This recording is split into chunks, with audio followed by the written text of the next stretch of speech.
warahmatullahi wabarakatuh. Halo teman-teman. Sekarang kita akan mempelajari tentang manajemen waktu.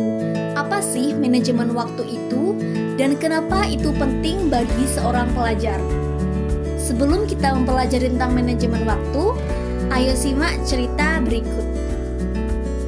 Dinda, siswi kelas 11 IPA berusia 17 tahun, mengalami stres berat karena kesulitan mengatur waktu antara kegiatan sekolah, organisasi OSIS, les tambahan, dan tanggung jawab di rumah.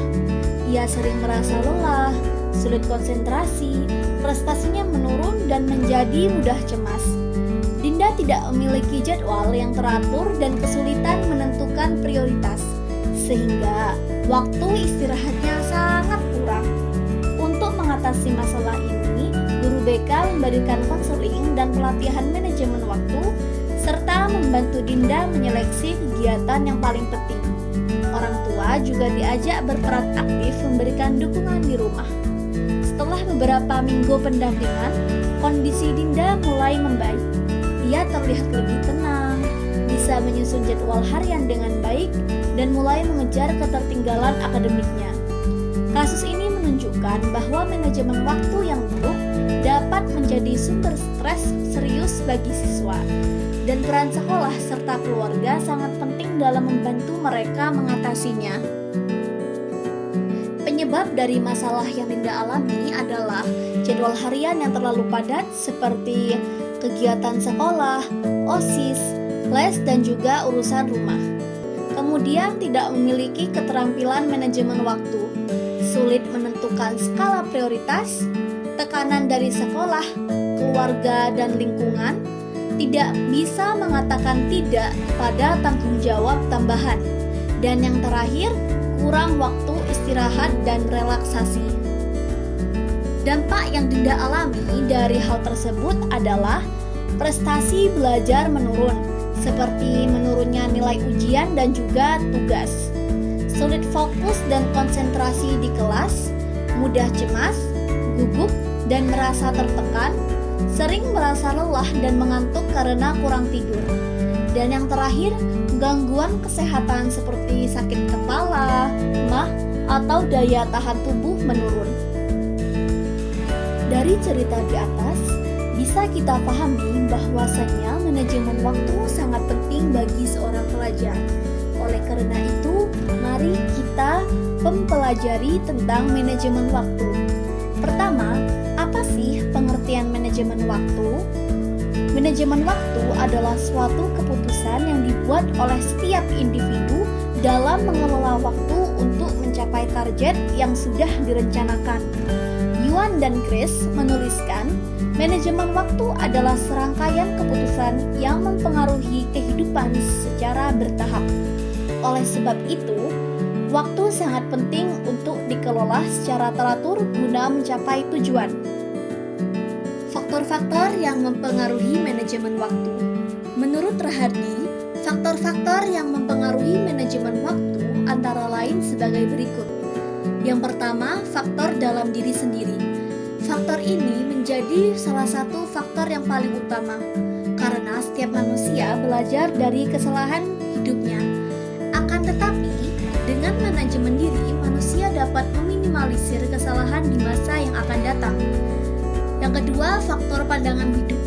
Faktor ini mampu memacu motivasi siswa, seperti untuk apa belajar, setelah lulus sekolah ingin menjadi apa dan apa yang ingin dilakukan, dan yang lainnya. Yang ketiga, faktor lingkungan sekolah. Pada dasarnya, lingkungan sekolah menjadi barometer kreativitas siswa.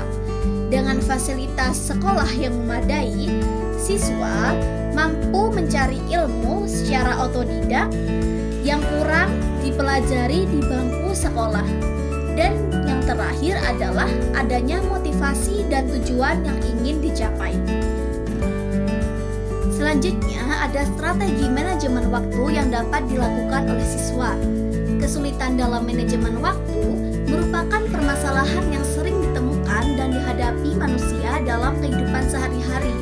Menurut Scott, tantangan mendasar dalam manajemen waktu yang efektif adalah memahami perbedaan antara urgent dan important, yaitu mendesak dan penting. Aktivitas ini dapat dikelompokkan menjadi 4, yaitu yang pertama aktivitas yang mendesak dan penting untuk dilakukan. Gunanya untuk menentukan skala prioritas. Coba belajar untuk fokus pada hal yang paling mendesak dan paling penting. Yang kedua, ada aktivitas yang penting tapi tidak mendesak. Dalam hal ini, masukkanlah tugas dan pekerjaan yang penting dan dapat dicicil secara bertahap. Yang ketiga adalah aktivitas yang mendesak tapi tidak penting. Tahap ini berisi hal-hal yang tidak penting namun tetap harus dilakukan. Contohnya seperti berkumpul dan berdiskusi dengan teman untuk kegiatan ekstrakurikuler. Dan yang keempat adalah aktivitas yang tidak mendesak dan juga tidak penting. Dan pembahasan kita yang terakhir adalah manfaat dari manajemen waktu. Salah satu manfaat dari manajemen waktu antara lain yang pertama adalah manajemen waktu membuat seseorang menjadi tepat waktu dan disiplin. Untuk memanfaatkan waktu dengan baik, seseorang harus menyiapkan deretan rencana tugas apa yang ingin dikerjakan di pagi hari ataupun malam hari. Yang kedua, manajemen waktu membuat seseorang menjadi lebih rapi dan terorganisir. Orang dengan manajemen waktu yang baik akan menjaga meja kerjanya atau area belajarnya menjadi lebih bersih dan juga teratur. Yang ketiga, manajemen waktu membuat seseorang menjadi lebih rapi dan juga terorganisir. Kemudian yang keempat, manajemen waktu bisa mengurangi kadar stres dan kecemasan. Baik teman-teman, selesai sudah pemaparan materi tentang manajemen waktu dan pentingnya hal tersebut bagi seorang pelajar.